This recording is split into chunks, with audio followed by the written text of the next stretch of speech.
प्राणधार सुंदर साझी और सभी आत्मीय बंधु जो प्राचीन वैदिक मान्यताओं में विश्वास करते हैं, उनके लिए आज दीपावली का पर्व है।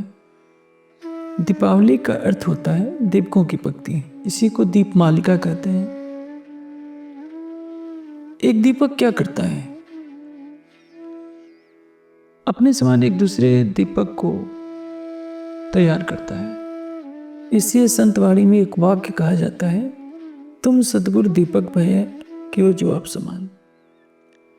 आजकल तो ट्यूबलाइटों का युग है, किंतु पहले आज से 200 वर्ष पहले स्थिति यह थी कि मिट्टी या धातु का कोई बर्तन होता था, उसमें तेल या घृत रखा जाता था, रुई की बत्ती होती थी और जब उसे जलाया जाता था तो उसकी ज्योति दूसरे दीपक को भी जला देती थी।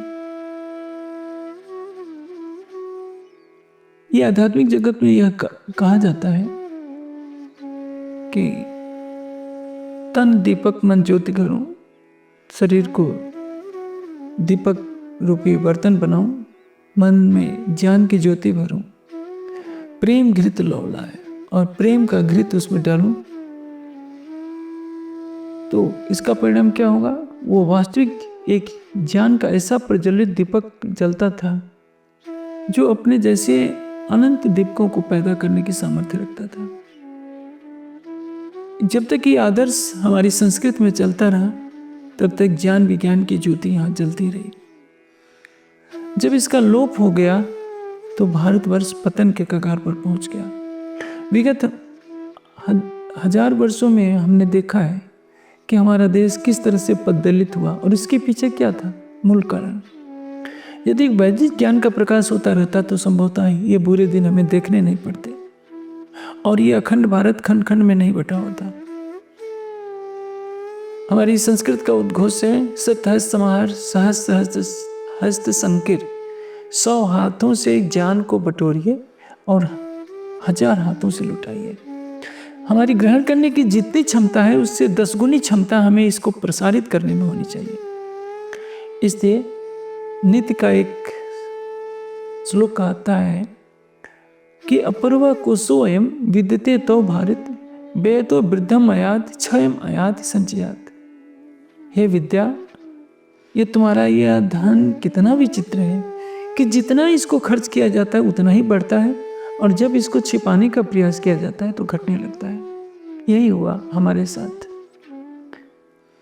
हमारे देश में जो भी धर्म के अग्रगण्य जने रहे, उन्होंने समाज को शिक्षा से दूर रखने का प्रयास किया। पहले कहा गया कि शूद्र और स्त्री को पढ़ने का अधिकार नहीं है, फिर वैश्य ने पढ़ना छोड़ा, फिर क्षत्रिय ने छोड़ा, फिर जो ब्राह्मण वर्ग था उसने भी पढ़ना पढ़ाना बहुत कम कर दिया। जब देश का 85% जनमानस अशिक्षित रहा तो विदेशी संस्कृतियां हावी होती गई, हम गुलाम बनते गए, अपनी भूलों को नहीं सुलझाए। परिणाम क्या हुआ? आज भी हमें काफ़ी कुछ पीड़ा के दृश्य देखने पड़ते हैं। हम सिमटते गए। वैसे तो हर वर्ष दीपावली का त्यौहार मनाया जाता है। सब लोग पटाखे आज छुड़ाते हैं, मिठाइयाँ खाते हैं, दीपक जलाते हैं, लेकिन कभी किसी ने सोचा है कि एक जलता हुआ दीपक क्या आदर्श देता है? यह दीपक ही है जो मानव जीवन में ज्ञान की अनिवार्यता को सिद्ध करता है। मनुष्य जीवन में यदि ज्ञान का ही संचय न हो तो मानव जीवन व्यर्थ है। इसलिए महर्षि वाल्मीकि जी ने कहा है, ये साम न विद्या न तपो न दानम ज्ञानम न शीलम न गुणो न धर्म ते मर्त्य लोके भू भारभूता मनुष्य रूपेण विकासन्ति। ज्ञान से रहित, तप से रहित, विवेक से रहित, शील से रहित व्यक्ति क्या है? बिना सिंह और पुच्छ के पशु ही तो है। आज संसार में जो भी देश विकसित हुए हैं या विकास के दौर में सबसे आगे, वो शिक्षा के कारण ही हुए हैं। प्राचीन काल में दीपावली का जो त्यौहार मनाया जाता था उसका एक विशिष्ट कारण था। वर्षा ऋतु समाप्त होती है और शरद ऋतु का प्रारंभ होता है। इसमें धान्य की या अन्य फसलें जो कटती हैं, तो प्राचीन वैदिक मान्यता में यज्ञ किए जाते थे और दशहरे के पश्चात ये त्यौहार मनाया जाता है। यज्ञ मासिक भी हुआ करते थे, कुछ और भी तरह तरह के यज्ञ किए जाते थे। घर घर में वेदों की ध्वनि गुजा करती थी और फसल कटने की प्रसन्नता में किसान भी अत्यधिक उमंग में भरकर यज्ञ किया करते थे। आज उसका विकृत रूप देखने को मिलता है। आज यज्ञ के स्थान पर पटाखे छुड़ाए जाते हैं। यज्ञ में क्या है? यज्ञ का एक बहुत बड़ा विस्तृत स्वरूप है। यज्ञ से रहित मानव जीवन कभी हो ही नहीं सकता। जो भौतिक यज्ञ है उसमें तो सुगंधित पदार्थों को डाला जाता है ताकि वातावरण में रोग के कीटाणु नष्ट हो जाए, शुद्ध वायु उपलब्ध हो। लेकिन जो आध्यात्मिक यज्ञ है, ध्यान आध्यात्मिक यज्ञ है, प्राणायाम जो है मानसिक यज्ञ है, स्वाध्याय बौद्धिक यज्ञ है, कोई भी शुभ कार्य यज्ञ ही कहलाता है। यज्ञ से कोई भी व्यक्ति अपने को अलग नहीं कर सकता। जो भौतिक यज्ञ किया जाता था उस समय सुगंधित पदार्थों को घृत के साथ औषधियों को यज्ञ कुंड में डाला जाता था, आहुति दी जाती थी और इसी बहाने वैदिक ज्ञान का संरक्षण किया जाता था। ये प्राचीन परंपरा चली आ रही थी और दीपावली के दिन, आज के दिन यह किया जाता था। कालांतर में शिक्षा में कमी आई, आलस्य प्रमाद बढ़ा। लोगों ने सोचा कि इतनी घृत और अन्य वस्तुओं को जलाने से क्या लाभ है। देखिए, यदि आप विष को जलाते हैं तो उसका परिणाम क्या होगा। एक सर्प था, जब गांव वालों ने उसका पीछा किया तो झाड़ी में छिप गया। लोगों ने सोचा कि हम झाड़ी को जला देते हैं। सर्प तो मर गया, लेकिन उसका विष भी अग्नि के साथ चारों तरफ वायुमंडल में फैला। जिस व्यक्ति को वो वहाँ की हवा लगी, श्वास के माध्यम से अंदर गई, वो विष भी चला गया और काफ़ी लोगों की मृत्यु हो गई। तो आहुति देते समय जो हविष में औषधियाँ डाली जाती है, घृत डाला जाता है, ये पूरे मानव मात्र के लिए पहुँचता है, वायुमंडल को शुद्ध कर देता है। जो आजकल पटाखों को हम छुड़ाते हैं, पटाखों में कई जहरीले रसायन होते हैं, उससे वातावरण इतना दूषित होता है कि जो अस्थमा के रोगी हैं, टीबी के रोगी हैं, उनके लिए जीवन बहुत कष्टदायी होता है। वातावरण में यदि हम सुगंध नहीं फैला सकते तो हमें दुर्गंधित करने का नैतिक उत्तरदायित्व किसी को नहीं है, नैतिक अधिकार किसी को नहीं है। सामान्यतः ये देखा जाता है कि अभी दीपावली का त्यौहार जैसे ही बीता है, किसान अपने खेतों में पराली भी जलाना शुरू कर देते हैं। हमें अपने राष्ट्र के प्रति अपने उत्तरदायित्व को समझना होगा। इस राष्ट्र की धरती पर हम रह रहे हैं, इसके अन्न जलवायु से हमारा शरीर पोषित हो रहा है। हम गर्व से कहते हैं कि हम अन्नदाता हैं, लेकिन जब कहा जाता है कि भाई पराली मत जलाओ तो कहते हैं कि गवर्नमेंट हमारा इसका मुआवजा दे। क्या आप इस देश में पैदा नहीं हुए हैं? क्या इस देश के प्रति आपका कोई उत्तरदायित्व तो नहीं है? आप जिस पराली को जला रहे हैं, उस पराली को आप पशुओं को भी खिला सकते हैं। पशु नहीं खिलाना चाहते हैं तो कम से कम उसको जमीन में जोत कर मिला देंगे तो पौष्टिक कंपोस्ट खाद बन जाएगी। लेकिन आप उसको जलाते हैं तो उससे नुकसान के सिवा लाभ कुछ भी नहीं है। आपको लगता है कि आप कुछ पैसे बचा रहे हैं, लेकिन जो मिट्टी के अंदर लाभदायक कीटाणु हैं वो सभी नष्ट हो जाते हैं, भूमि की उर्वरा शक्ति नष्ट हो जाती है। और जो हवा में प्रदूषण फैलता है वो कितने लोगों की आयु को छीण करता है, कभी आपने सोचा है? एक जापानी कभी अपने देश के विपरीत कुछ काम नहीं करेगा। इजराइल का रहने वाला ऐसा कोई भी कार्य नहीं करेगा जो उसके देश के लिए घातक हो। लेकिन दुर्भाग्य हमारा है, हम भारतवासी अपने देश से सच पूछा जाए तो बहुत कम प्रेम करते हैं। हम केवल अपने स्वार्थ में जीते हैं, मैं और मेरा परिवार। हम ये नहीं सोचते कि हम पटाखे छुड़ाएंगे, वातावरण में प्रदूषण फैलेगा या सड़क पर गंदगी करेंगे तो उससे समाज को कोई हानि होगी। यूरोप में कोई अपने सड़क का गंदा नहीं करता, केवल भारतवासी हैं जो अपने सड़क पर कचरा फेंकेंगे, अपने सड़क पर पानी गिराकर सड़क को बर्बाद करेंगे, जैसे लगता है कि वो कोई बाहर के, इस देश से उनका कोई संबंध नहीं। उसी तरह से इस देश का किसान भी वातावरण में पराली जलाकर प्रदूषण पैदा करता है। धर्म के नाम पर पटाखों को जोड़ दिया जाता है। एक अजीब सी मान्यता यह है कि भाई हमको पटाखे छुड़ाने से रोका जाता है, हमारे धर्म पर आघात किया जा रहा है। तो सच मानिए, हिंदू धर्म से पटाखों का कोई संबंध नहीं है। पटाखों में क्या होता है, एक बम, छोटे बम जैसी आवाज आती है और तो कुछ नहीं मिलता। हम क्षण भर के अपने मनोरंजन के लिए जो पटाखे छुड़ाते हैं, उससे ये नहीं पता कि कितने विषैले रसायनों को जो हम हवा में छोड़ रहे हैं, वो श्वास के माध्यम से हमारे शरीर में जाकर अस्थमा, टीबी और कैंसर जैसे रोगों को पैदा करेंगे। हम तो होते ही हैं, दूसरों को भी, निर्दोष लोगों को भी रोगी बनने के लिए विवश कर देते हैं। और जो वयोवृद्ध लोग हैं, इस दीपावली के बाद कई दिनों तक अस्वस्थ पड़े रहते हैं। त्योहार समाज के कल्याण के लिए बनाए जाते हैं। किसी भी त्योहार को मनाने का उद्देश्य यह होता है कि राष्ट्र में जागृति हो, धर्म के प्रति जागृति हो, समाज के प्रति जागृति हो, मानवता के कर्तव्यों के प्रति जागृति हो। पहली बात तो हमें ये सोचना चाहिए कि पटाखों का संबंध त्योहार से, दीपावली मनाने से नहीं है।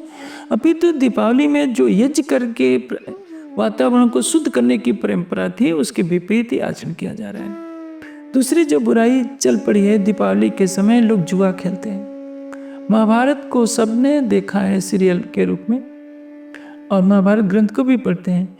इसी जुए के दुष्परिणाम ने पांडवों को 12 वर्ष का वनवास और 1 वर्ष का अज्ञातवास भोगने के लिए विवश किया। इसी जुए ने द्रौपदी का अपमान करवाया, और महाभारत की भूमिका वहीं से खड़ी होती है, जिसमें 18 अक्षौहिणी सेना अर्थात 47 लाख से ज़्यादा लोग मारे गए। आज हम दीपावली के दिन सोचते हैं कि हमारा तो जुआ खेलना जन्मसिद्ध अधिकार है, इस बुराइयों को न फैलने दें। जैसे हर त्योहार में कुछ न कुछ बुराई फैल जाती है। दीपावली आई तो जुआ खेलने लगे, होली आए का त्योहार आया तो खूब मांस खाने लगे, शराब पीने लगे। ये विकृति है।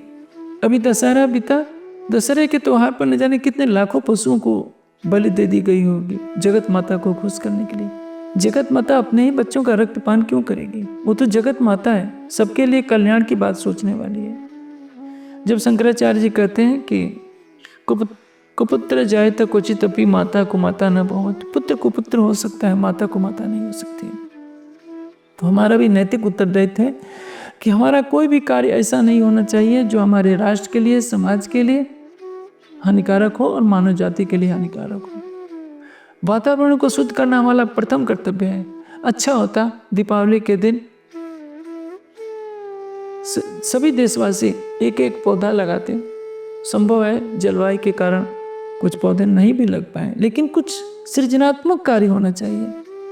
आज 1 अरब 40 करोड़ की जनसंख्या है। हर भारतीय आज के दिन एक पौधा लगाए तो क्या होगा? प्रतिवर्ष 1 अरब 40 करोड़ पौधे हो जाएंगे, और 10 वर्ष तक की प्रक्रिया रहती है। तो आप सोचिए कि 10 अरब और 400 14 अरब पौधे हो जाएंगे। 10 वर्षों में पौधों की संख्या 14 अरब हो जाएगी। पूरे भारत में जो प्रदूषण की समस्याएं हैं वो काफ़ी कुछ कम हो जाएगी, क्योंकि ये पौधे वातावरण से कार्बन डाइऑक्साइड को शोषित करते हैं और शुद्ध ऑक्सीजन छोड़ते हैं। यदि 14 अरब पौधे लगा दिए जाएं, कितनी ज़मीन खाली रहती है सड़कों के रूप में, सड़कों के किनारे की जगह खाली रहती है। बहुत से किसान यदि अपने खेतों के मेड़ के किनारे किनारे पौधे लगाने प्रारंभ कर दें, सारा देश का पर्यावरण संकट बहुत कुछ हल हो सकता है। लेकिन एक करने की आवश्यकता है, एक महान लक्ष्य को लेकर। दशहरा हो, दीपावली हो, होली हो, रक्षाबंधन हो, हर पर्व पर, चाहे धार्मिक पर्व हो या राष्ट्रीय पर्व, हमें राष्ट्र निर्माण का संकल्प लेना चाहिए। मानवता के कल्याण के लिए शुभ कार्यों का संकल्प लेना चाहिए। ऐसा कुछ नहीं होता खुद मिठाई खा लिए, नाच कूद लिए, कुछ जुआ खेल लिए, ये त्यौहार मनाना नहीं है। जब हम मिठाई का एक टुकड़ा मुंह में रखते हैं तो अपने देश के उन गरीबों के बारे में भी सोचना चाहिए जो झोपड़ी में रह रहे हैं, जिनके पास भोजन बनाने के लिए भी कुछ पैसे नहीं होते। आज के दिन तो हम मिठाइयाँ खा रहे हैं, लेकिन वनों में रहने वाले उन गरीबों की तरफ ही हम ध्यान दें जो कुछ लकड़ी बेचेंगे, कुछ ला करके कुछ बनाएंगे, खाएंगे। जो इस देश में रह रहा है वो हमारे लिए इस देश का अंग है, हमारा अंग है, राष्ट्र का अंग है। हमें उसकी उपेक्षा नहीं करनी चाहिए। हर भारतीय यदि अपने हर देश के प्राणी के लिए सोचेगा तभी देश में मानवता के प्रति प्रेम बढ़ेगा और समाज के लिए कल्याणकारी होगा। हम अपने लिए केवल न जीवें, सारे संसार के लिए जिए। ये हमारी संस्कृति है, ये हमारी देव संस्कृति है कि हम दूसरों के सुख में सुखी रहें, दूसरों के दुख में दुखी रहें, दूसरों के सुख और दुख को अपना समझें। यही विश्व बंधुत्व की भावना है। और दीपावली का त्यौहार तो ज्ञान के प्रकाश का प्रतीक है। यदि हम दृढ़ संकल्प कर लें कि अशिक्षा को हमें जड़ मूल से नष्ट कर देना है तो इससे बड़ा और उपकार भारत का कुछ नहीं होगा। एक कवि ने रचना की है, जलाओ दिए पर रहे ध्यान इतना, अंधेरा धरा पर कहीं न रह न जाए। कवि की दृष्टि तो बहुत महान है कि पृथ्वी पर कहीं भी अज्ञानता का कोई कोना न रह जाए। हम सारी पृथ्वी पर नहीं फैला सकते, कम से कम भारत में तो ज्ञान का प्रकाश करें। धार्मिक शिक्षा या अर्थकरी शिक्षा सबके लिए उपलब्ध होनी चाहिए। हर व्यक्ति धर्म के वास्तविक स्वरूप को समझे, इसी में समाज का कल्याण है। बड़े बड़े पटाखों के कार्यक्रमों का आयोजन करने से कुछ लाभ नहीं होने वाला है। हम वातावरण को प्रदूषित न करें, पराली या किसी तरह का दुर्गंधित पदार्थ न जलाएं, अपितु हम वातावरण में जिस तरह से शुद्धता का ध्यान रखें उसी तरह से मानसिक शुद्धता का भी हम ध्यान करें। दीपावली के पर्व का मनाए जाने का यही विशेष प्रयोजन है। मैं सभी देशवासियों के से आग्रह करता हूँ कि अपने देश के प्रति कर्तव्य को समझें, पर्यावरण संकट से देश को बचाएं। अन्यथा यदि पर्यावरण का संकट खड़ा हो गया तो यह संकट परमाणु विश्व युद्ध के खतरे से भी ज़्यादा भयंकर होगा। पर्यावरण का संतुलन भंग होते ही विनाश की जो तांडव लीला होगी उससे कोई भी बचा नहीं सकेगा, न खुद बच पाएगा न दूसरों को बचा पाएगा। इसलिए दीपावली पर्व को हम पर्यावरण संरक्षण दिवस के रूप में भी मना सकते हैं। वैसे पर्यावरण संरक्षण का दिवस अलग होता है, लेकिन हमें प्रेरणा देने के लिए यह दिवस बहुत काफ़ी है कि चारों तरफ धुआं धुआं फैलाकर हम खुश होते हैं, हम दीपावली मना रहे हैं। ये दीपावली मनाने का तरीका नहीं है। अच्छा है कि हम घर घर में जिस तरह से दीपक जलाते हैं, ज्ञान के दीपक भी जलाना सीखें। हम विपन्न परिस्थिति में रहते हुए भी धार्मिक शिक्षा को, सामाजिक शिक्षा को, आर्थिक शिक्षा को प्रोत्साहित करें, क्योंकि मानव जीवन बनाई है, परमात्मा ने मनुष्य को बुद्धि दी है केवल ज्ञान ग्रहण करने के लिए, और यही ज्ञान उसके जीवन का श्रृंगार है। ज्ञान से रहित मनुष्य और पशु में किसी भी तरह का अंतर नहीं रह जाता। मैं आशा करता हूँ कि देश के सभी लोग या विदेशों में जो भी बसे हुए भारतीय हैं, जिन्हें अपनी सनातन वैदिक संस्कृति से प्रेम है, मेरे वचनों को अंगीकार करेंगे, जो इसमें उचित लगे उसको ग्रहण करेंगे।